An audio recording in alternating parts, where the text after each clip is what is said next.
The Great Gatsby by F. Scott Fitzgerald. Chapter 8. I couldn't sleep all night. A foghorn was groaning incessantly on the sound, and I tossed half sick between grotesque reality and savage, frightening dreams. Toward dawn, I heard a taxi go up to Gatsby's Drive, and immediately I jumped out of bed and began to dress. I felt that I had something to tell him, something to warn him about, and morning would be too late. Crossing his lawn, I saw that his front door was still open, and he was leaning against a table in the hall, heavy with dejection or sleep. "Nothing happened," he said wanly. I waited, and about 4 o'clock she came to the window and stood there for a minute, and then turned out the light. His house had never seemed so enormous to me as it did that night, when we hunted through the great rooms for cigarettes. We pushed aside curtains that were like pavilions, and felt over innumerable feet of dark wall for electric light switches. Once I tumbled with a sort of splash upon the keys of a ghostly piano. There was an inexplicable amount of dust everywhere, and the rooms were musty, as though they hadn't been aired for many days. I found the humidor on an unfamiliar table, with 2 stale, dry cigarettes inside. Throwing open the French windows of the drawing room, we sat smoking out into the darkness. "You ought to go away," I said. "It's pretty certain they'll trace your car." "Go away now, old sport?" "Go to Atlantic City for a week, or up to Montreal." He wouldn't consider it. He couldn't possibly leave Daisy until he knew what she was going to do. He was clutching at some last hope, and I couldn't bear to shake him free. It was this night that he told me the strange story of his youth with Dan Cody. Told it to me because Jay Gatsby had broken up like glass against Tom's hard malice, and the long secret extravaganza was played out. I think that he would have acknowledged anything now, without reserve, but he wanted to talk about Daisy. She was the first nice girl he had ever known. In various unrevealed capacities he had come in contact with such people, but always with indiscernible barbed wire between. He found her excitingly desirable. He went to her house at first, with other officers from Camp Taylor, then alone. It amazed him. He had never been in such a beautiful house before. But what gave it an air of breathless intensity was that Daisy lived there. It was as casual a thing to hear her as his tent out at camp was to him. There was a ripe mystery about it, a hint of bedrooms upstairs more beautiful and cool than other bedrooms, of gay and radiant activities taking place through its corridors, and of romances that were not musty and laid away already in lavender, but fresh and breathing redolent of this year's shining motor cars, and of dances whose flowers were scarcely withered. It excited him, too, that many men had already loved Daisy, and increased her value in his eyes. He felt their presence all about the house, pervading the air with the shades and echoes of still, vibrant emotions. But he knew that he was in Daisy's house by a colossal accident. However glorious might his future as Jay Gatsby, he was at present a penniless young man without a past, and at any moment the invisible cloak of his uniform might slip from his shoulders. So he made the most of his time. He took what he could get, ravenously and unscrupulously. Eventually he took Daisy one still October night, took her because he had no real right to touch her hand. He might have despised himself, for he had certainly taken her under false pretenses. I don't mean that he had traded on his phantom millions, but he had deliberately given Daisy a sense of security. He let her believe that he was a person from much the same stratum as herself, that he was fully able to take care of her. As a matter of fact, he had no such facilities. He had no comfortable family standing behind him, and he was liable at the whim of an impersonal government to be blown anywhere about the world. But he didn't despise himself. It didn't turn out as he had imagined. He had intended, probably, to take what he could and go. But now he found that he had committed himself to the following of a grail. He knew that Daisy was extraordinary, but he didn't realize just how extraordinary a nice girl could be. She vanished into her rich house, into her rich, full life, leaving Gatsby nothing. He felt married to her. That was all. When they met again 2 days later, it was Gatsby who was breathless, who was somehow betrayed. Her porch was bright with the bought luxury of starshine. The wicker of the settee squeaked fashionably as she turned toward him and he kissed her curious and lovely mouth. She had caught a cold, and it made her voice huskier and more charming than ever. and Gatsby was overwhelmingly aware of the youth and mystery that wealth imprisons and preserves, of the freshness of many clothes, and of Daisy, gleaming like silver, safe and proud above the hot struggles of the poor. I can't describe to you how surprised I was to find out I loved her, old sport. I even hoped for a while that she'd thrown me over. She didn't, because she was in love with me too. She thought I knew a lot because I knew different things from her. Well, there I was, way off my ambitions, getting deeper in love every minute, and all of a sudden, I didn't care. What was the use of doing great things if I could have a better time telling her what I was going to do? On the last afternoon before he went abroad, he sat with Daisy in his arms for a long, silent time. It was a cold fall day, with fire in the room and her cheeks flushed. Now and then she moved, and he changed his arms a little, and once he kissed her dark, shining hair. The afternoon had made them tranquil for a while, as if to give them a deep memory for the long parting the next day promised. They had never been closer in their month of love, nor communicated more profoundly one with another than when she brushed silent lips against his coat shoulder, or when he touched the end of her fingers gently, as though she were asleep. He did extraordinarily well in the war. He was a captain before he went to the front, and following the Argonne battles he got his majority and the command of the divisional machine guns. After the armistice, he had frantically to get home, but some complication or misunderstanding sent him to Oxford instead. He was worried now. There was a quality of nervous despair in Daisy's letters. She didn't see why he couldn't come. She was feeling the pressure of the world outside, and she wanted to see him and feel his presence beside her, and be reassured that she was doing the right thing after all. For Daisy was young, and her artificial world was redolent of orchids and pleasant, cheerful snobbery and orchestras which set the rhythm of the year, summing up the sadness and suggestiveness of life in new tunes. All night the saxophones wailed, and the hopeless comment of the Beale Street Blues, while 100 pairs of golden slippers shuffled the shining dust. At the grey tea hour there were always rooms that throbbed incessantly with the slow, sweet fever, while fresh faces drift there, here and there, like rose petals blown by the sad horns around the floor. Through this twilight universe, Daisy began to move again with the season. Suddenly she was again keeping 6 dates a day with 6 men, and drowsing asleep at dawn with the beads and chiffon of an evening dress tangled among dying orchids on the floor beside her bed. And all the time something within her was crying for a decision. She wanted her life shaped now, immediately, and the decision must be made by some force, of love, of money, of unquestionable practicality, that was close at hand. That force took shape in the middle of spring, with the arrival of Tom Buchanan. There was a wholesome bulkiness about this person and his position, and Daisy was flattered. Doubtless there was a certain struggle, and a certain relief. The letter reached Gatsby while he was still at Oxford. It was dawn now on Long Island, and we went about opening the rest of the windows downstairs, filling the house with gold-turning light. The shadow of a tree fell abruptly across the dew, and ghostly birds began to sing among the blue leaves. There was a slow, pleasant movement in the air, scarcely a wind, promising a cool, lovely day. I don't think she ever loved him. Gatsby turned around from a window and looked at me challengingly. You must remember, old sport, she was very excited this afternoon. He told her these things in a way that frightened her, that made it look as if I was some kind of cheap sharper, and the result was she hardly knew what she was saying. He sat down gloomily.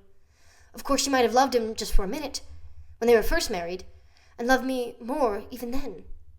Do you see? Suddenly he came out with a curious remark. In any case, he said, it was just personal. What could you make of that, except to suspect some intensity in his conception of the affair that couldn't be measured? He came back from France when Tom and Daisy were still on their wedding trip, and made a miserable but irresistible journey to Louisville on the last day of his army pay. He stayed there a week, walking the streets where their footsteps had clicked together through the November night, and revisiting the out-of-the-way places which they had driven in her white car. Just as Daisy's house had always seemed to him more mysterious and gay than other houses, so his idea of the city itself. Even though she was gone from it, it was pervaded with a melancholy beauty. He left, feeling that he had searched harder, he might have found her, that he was leaving her behind. The day coach, he was penniless now, was hot. He went out to the open vestibule and sat down on a folding chair, and the station slid away and the backs of unfamiliar buildings moved by.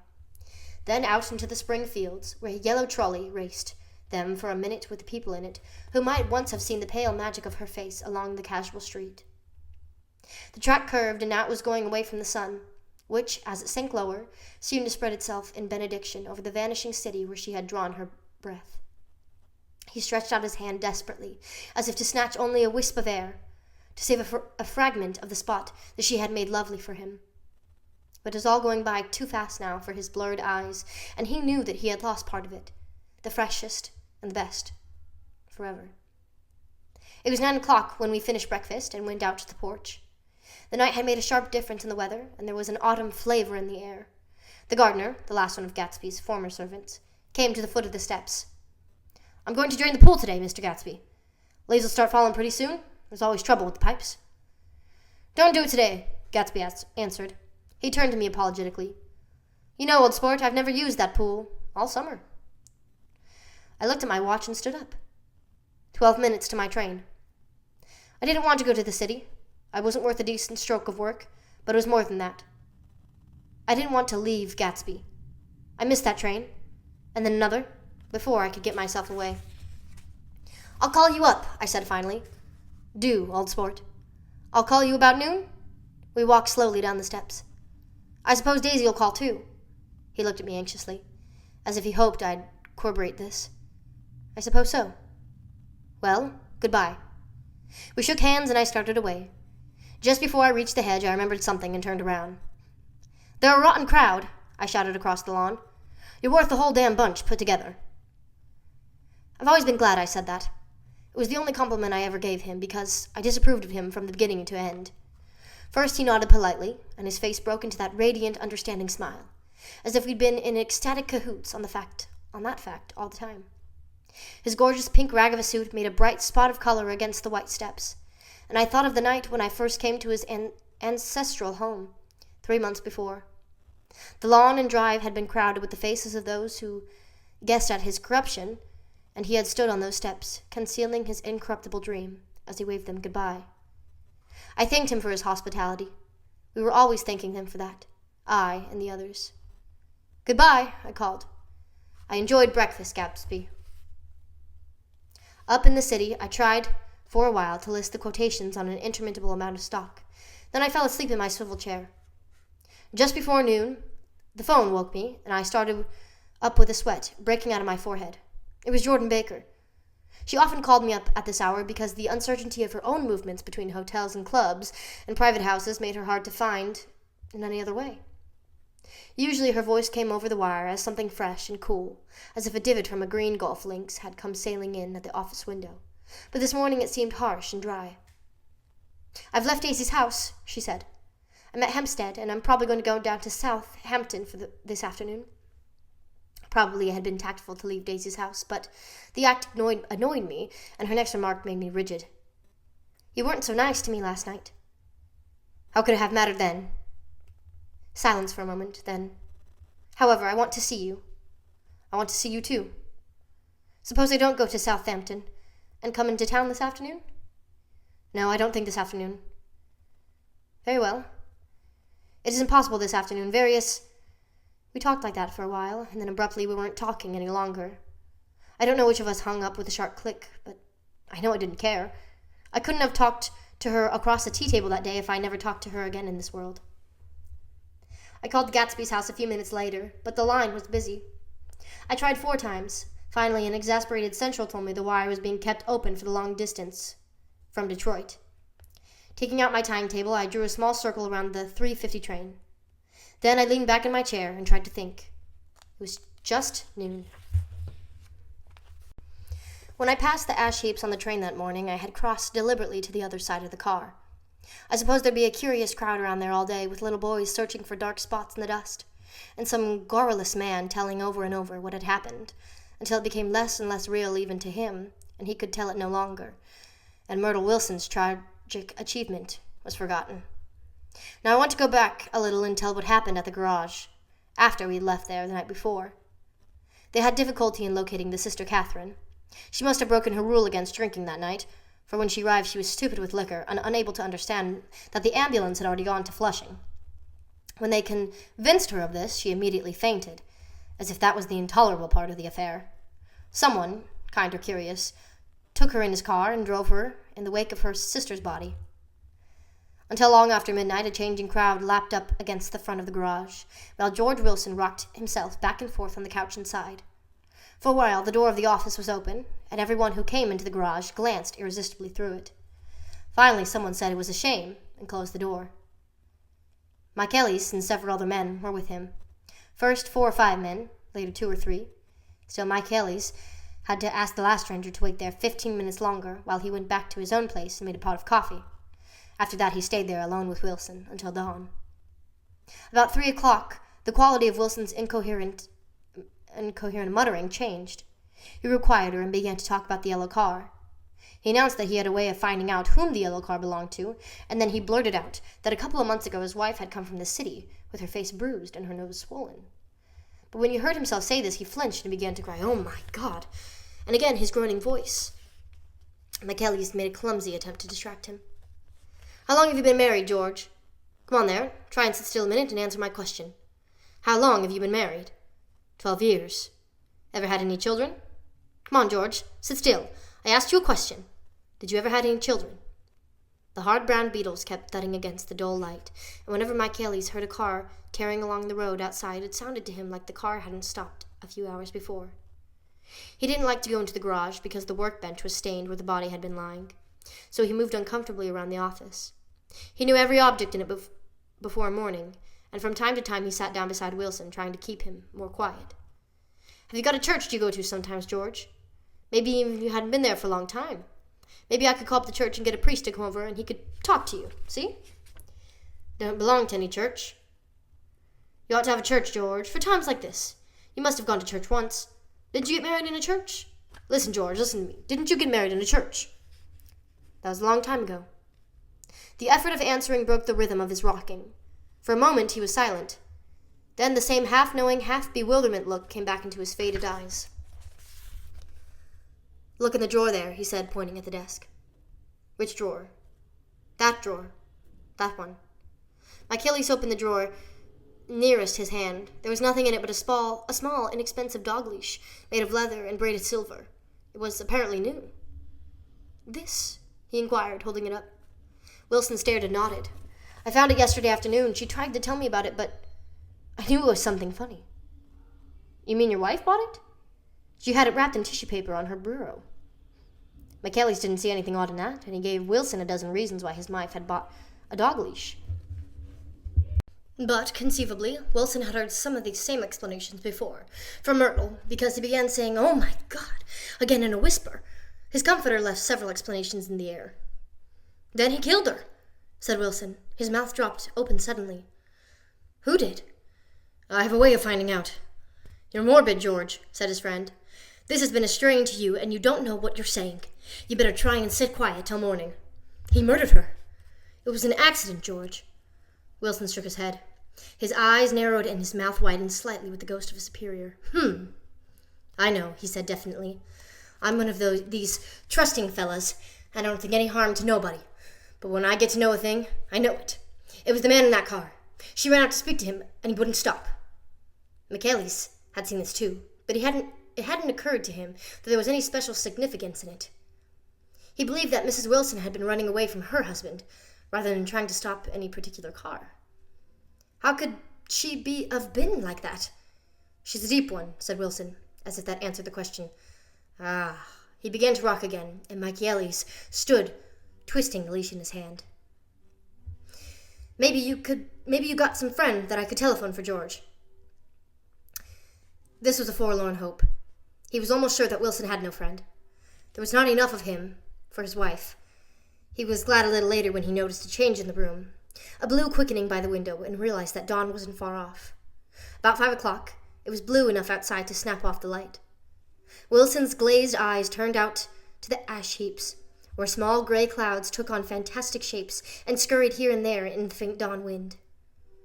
"I spoke to her," he muttered after a long silence. "I told her she might fool me, but she couldn't fool God. I took her to the window." With an effort, he got up and walked to the rear window and leaned with his face pressed against it. "And I said, God knows what you've been doing. Everything you've been doing. You may fool me, but you can't fool God." Standing behind him, Michaelis saw with a shock that he was looking at the eyes of Dr. T.J. Ethelberg, which had just emerged, pale and enormous, from the dissolving night. "God sees everything," repeated Wilson. "That's an advertisement," Michaelis assured him. Something made him turn away from the window and look back into the room. But Wilson stood there a long time, his face close to the window pane, nodding into the twilight. By 6 o'clock, Michaelis was worn out and grateful for the sound of a car stopping outside. It was one of the watchers of the night before who had promised to come back, so he cooked breakfast for 3, which he and the other man ate together. Wilson was quieter now, and Michaelis went home to sleep. When he awoke 4 hours later, he hurried back to the garage. Wilson was gone. His movements, he was still on foot all this time, were afterward traced to Port Roosevelt and then to Gad's Hill, where he bought a sandwich that he didn't eat and a cup of coffee. He must have been tired and walking slowly, for he didn't reach Gad's Hill until noon. Thus far, there was no difficulty in accounting for his time. There were boys who had seen a man acting sort of crazy, and motorists at whom he stared oddly from the side of the road. Then, for 3 hours, he disappeared from view.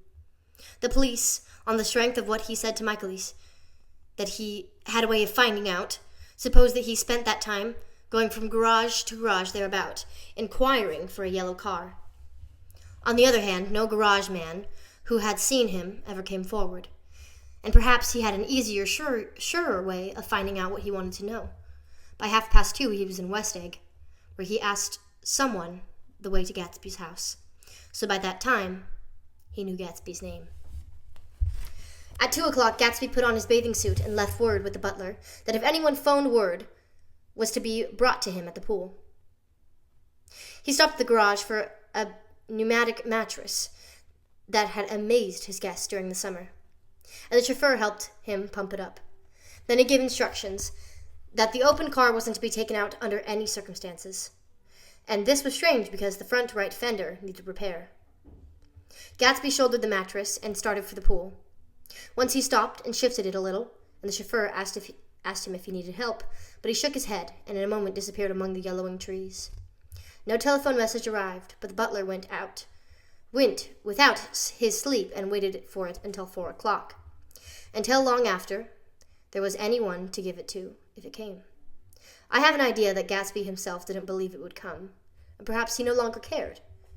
If that was true, he must have felt that he had lost the old warm world, a place paid a high price for living too long with a single dream. He must have looked up at an unfamiliar sky through frightening leaves and shivered as he found what a grotesque thing a rose is, and how raw the sunlight was upon the scarcely created grass. A new world, material, without being real, where poor ghosts, breathing dreams like air, drifted fruitlessly about, like that ashen, fantastic figure gliding toward him through the amorphous trees.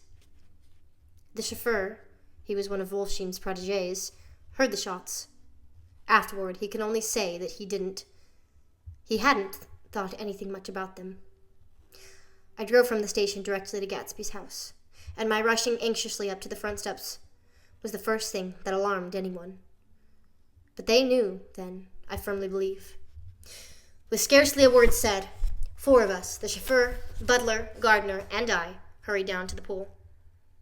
There was a faint, barely perceptible movement of the water as the fresh flow from one end urged its way toward the drain at the other. With little ripples that were hardly the shadows of waves, the laden mattress moved irregularly down the pool. A small gust of wind that scarcely coagulated the surface was enough to disturb its accidental course with the accidental burden. The touch of a cluster of leaves revolved it slowly, tracing like the leg of a transit, a thin red circle in the water.